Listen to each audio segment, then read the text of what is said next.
news, everyone? It's kind of not good news today, guys. It's kind of not good news today. It's kind of not good news today. If you guys ever have anything you want me to talk about, make sure you hit up the Discord. There's a news channel, and you can go ahead and drop whatever articles you would like. We're gonna go ahead and start off with the absolute bummer of news here. So James Earl Jones, the iconic voice of Darth Vader, and apparently Mufasa, I didn't necessarily remember that one, has passed away. I've seen some just absolutely touching things about this, and how much people believe that there is no way Star Wars would be what it is if James Earl Jones wasn't a part of it. I 100% agree. What do we got for...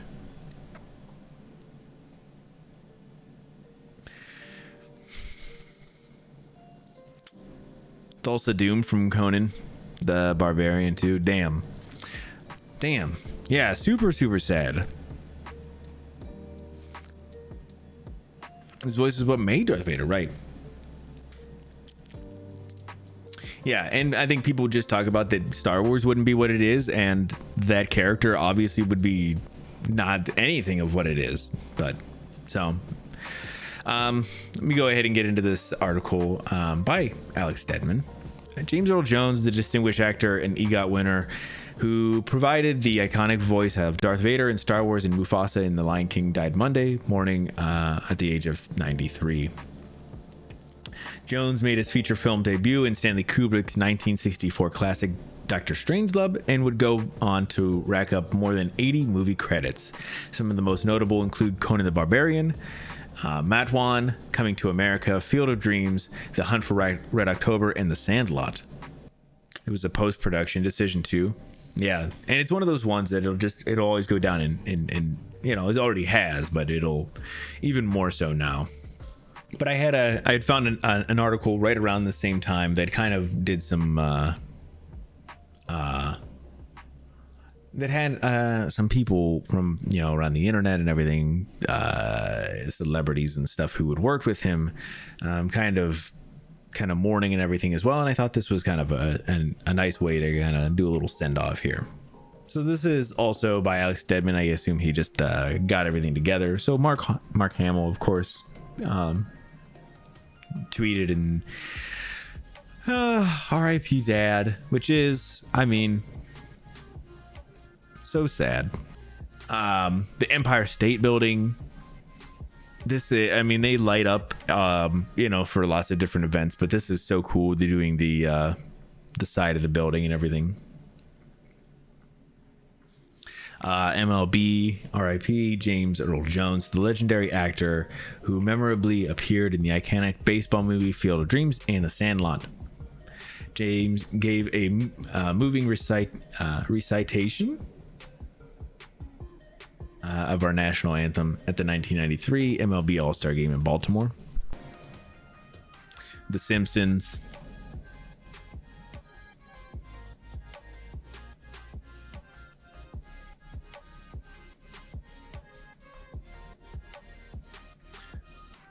Coleman Domingo.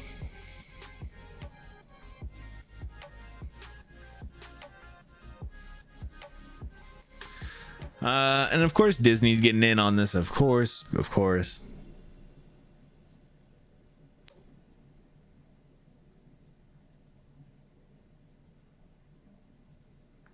LeVar Burton. LeVar Burton was from was LeVar Burton the guy who was from a Reading Rainbow? Barry Jenkins. Man, this picture of him is so, being so young is so interesting to see, because I just don't feel like I've seen much of the I don't see much of him really young, and it's just funny, man. What a handsome man though. Yvette Nicole Brown. CNN. Rosario Dawson. Just, I'm sure there's tons and tons more, and it's always nice to see that pour out of love for somebody like that. And I think it's just one of those guys who's just had one of those huge iconic voices, but so much more than that. So it'll be a sadder place without him now.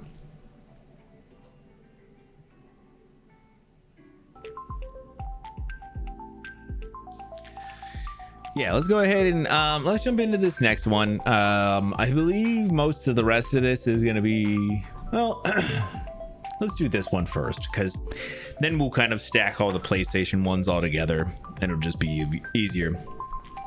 Valve's shooter Deadlock already has a cheater problem. This is an article by Ryan Dinsdale. So if you don't know, Deadlock is a game by Valve. It is a MOBA, which is a multiplayer online battle arena. There it is, like Dota or League or Pokemon thing. Yeah, I was thinking League too, but I was not sure.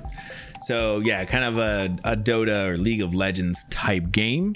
I think a little more like, it's like that, but it is also kind of it's a shooter. So the thing is, when Valve makes something, usually it's going to be pretty decent because they allow their people to just work on stuff as long as they need to.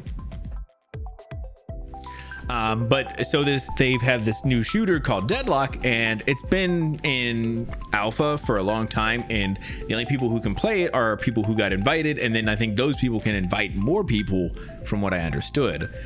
So it's been kind of very under the radar, like you have to kind of know somebody to get in.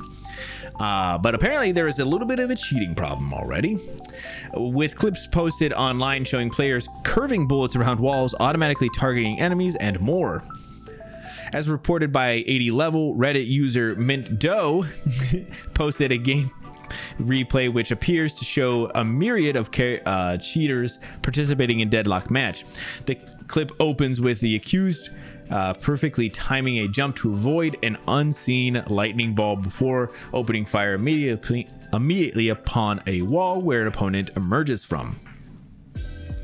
It's a classic symptom of an aimbot mod, a cheat which automatically targets enemies even before they are visible to the player. This was even more evident when the focus switched to sniping character Vindicta. So there's a little bit of a video here. I figure we'll take a peek. It's going like full hand. Oops. When you see my energy ball, just watch. Because I preemptively like sent one their way, trying to catch them with it. Yeah. So there's my energy ball, and oh my gosh! He started shooting through the wall the first thing. Oh. Maybe there's a second gunman on the grassy knoll. Ooh, you might be right. Somehow we were still winning this. You were. I was having the worst time. Look at him now. It's blank. How's she doing? Go to her. Yeah. I know. Look at the curve. They're curving. She's just pulling a wanted. It's a fucking boomerang. What? Oh. What the fuck? They're not catching me. Yeah, there's some shooting right at the wall and everything. Let's try to wallbang me. Imagine cheating and still losing. And this is where I think you started shouting at me. She's so low, I want to kill her. I know, I missed Kind everything. of hilarious. 1500. Here I come. That's where I was. I'm right behind her. I was genuinely so mad. I was so heated. All right, sorry. So yeah, just it's kind of crazy that happened so quickly. So yeah, they're already experiencing cheaters in a game that you can't even just properly get into. You have to like essentially be invited to. They're already getting cheaters. This shit is crazy. Let's go ahead and jump into this next one. So Sony is quietly increasing the price of the PlayStation 5 DualSense controller worldwide. This is by Ryan Dinsdale. And this came out yesterday. I know there was some new things that came out today we'll talk about in just a minute, but this was a little bit of something before that. Sony's quietly bumped up the price of the standard PlayStation 5 DualSense controller worldwide, despite no public announcement from the company. Myriad retailer, including Sony's own PlayStation Direct, increased the price of all DualSense colorways by $5. Target, Best Buy, and Amazon all saw the price rise too. The standard DualSense in white, starlight blue, galactic purple, cosmic red, and midnight black and gray camouflage or gray camouflage now costs $75 instead of $70, while more expensive colors including sterling silver, cobalt blue, and volcanic red have increased to $80 from $75. So just a little heads up, yeah, Sony is kind of having some little things here and there. They bumped up the price of the PlayStation 5 over in Japan, but this is kind of coming on the heels of that, where they are going to be bumping up the price for all of them, all the controllers worldwide, no matter where you're at. But I know $5 is not an insane amount, but it is $5 more than you could have bought it 2 days ago, you know, or whatever it was. So just kind of shitty. But the big news today was Sony was having a little bit of a press conference, and everybody already knew what it was going to be about. They have announced the PlayStation 5 Pro. I have a little trailer here that kind of gives us the introduction, and then I have a little article we'll go over. Maybe it'll have some more information, probably not. But yeah, let's take a look real quick.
All right.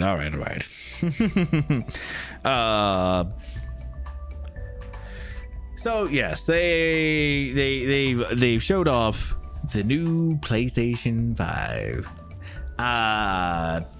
So they're kind of showing off a couple of things. So they're having like a spectral super resolution.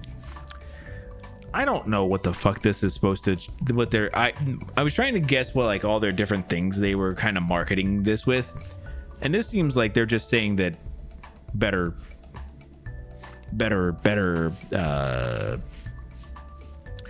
like output, like a resolution, because like I think you could do like 4K, but it wasn't like true 4K, and so I'm guessing they're saying like maybe you can do real 4K now.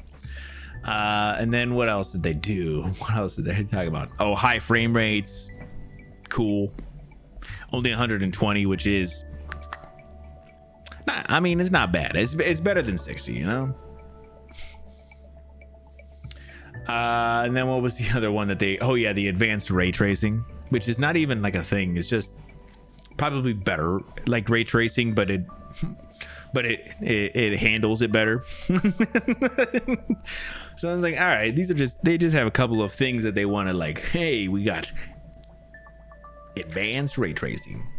Okay, I don't think that's a thing. But yeah, let's go over. I have a little article that goes over a little bit more information here. We can definitely get into it. This is by Wesley Yin Poole.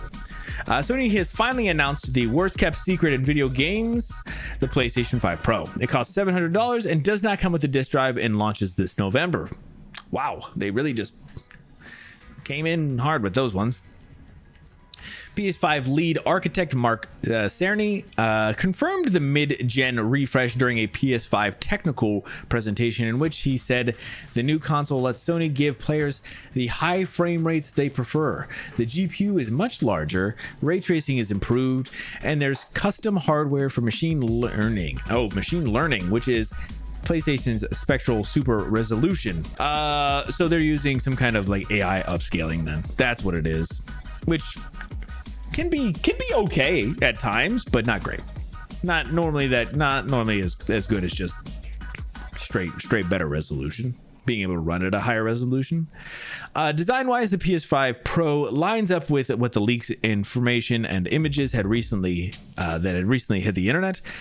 It looks a lot like a PS5 Slim, but with the stripes along either side. And you can check it out down here, which I'll show you this picture here. You guys don't care any more than that.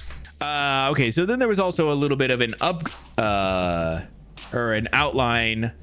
Oh, yeah. So there was a little bit of an outline for the PS5 Pro's performance features. An upgraded GPU. With PS5 Pro, we are upgrading to a GPU that has 67% more compute units than the current PS5 console and 28% faster memory. Overall, this enables up to 45% faster rendering for gameplay, making the experience much smoother.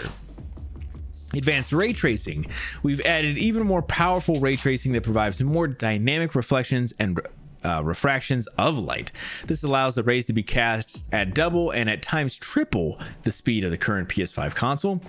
And AI-driven upscaling.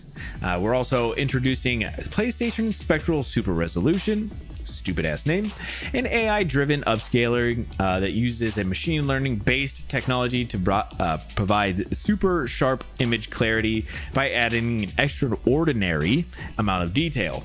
Now, if you guys have ever seen any kind of upscaling, like Nvidia does this with their GPUs, it's like called DLSS. It's okay. Usually what you're doing is you're taking like a 1080p. I mean, there's a ton of different ways to do it, but like you're taking like a 1080p and upscaling it to like 4K or whatever. So you're like upscaling it to a certain resolution, but you get artifacting and stuff. Like there's things that it don't look right because you're upscaling an image that's not that image or not that good. So, but you can run it. You can run, you can run the game like you're running it at 1080p, but you're looking at it like it's 4K. That's the idea, at least, and that's what it sounds like this is going to be doing as well. Sony confirmed the PS5 Pro price as $700 with a release date of November 7th. Like I said, I know this is going to be kind of the big news today. It is what it is. If it's something that you're interested in, I'm happy for it. If it's, you already have a PlayStation 5 or you're not even worried about getting a PlayStation 5, or you're not even worried about upgrading to something like this, like, yeah, that's cool. We'll just move on, But yeah, for the people who want it and or whatever, you can get it. So that's gonna go ahead and wrap it up for the news today. I appreciate you all coming out. That was actually quite quick, which is not a bad thing. But yeah, like I said, that'll wrap it up, and I'll see y'all on the other side.